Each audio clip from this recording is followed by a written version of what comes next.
Xo'p, mana bu обратный klapanlar. Mana hozir olib keldilar, mana o'zlari, to'g'rimi? Okey. Mana shu remont qilishgan, to'g'rimi? Endi birinchi marta olib kelyapsiz. Xo'p. Hozir endi original zapyas ko'rsatdimmi? Xo'p, mana qo'lingizga berdim. Mana qo'llariga berdim, mana. Original shu обратный klapanlar.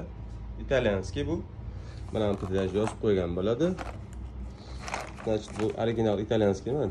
Igranov beri. Turibdi. Mana hozir remont qilib beramiz. Mana включателlari bor. O'ziniki, родной. Hammasini qo'yib, mana shuni yengidek qilib beraman hozir. Keyin mana shu aka bilan o'zlari video tashlab beradilar, borib ishlatib ko'rib, to'g'rimi? Bo'ldi.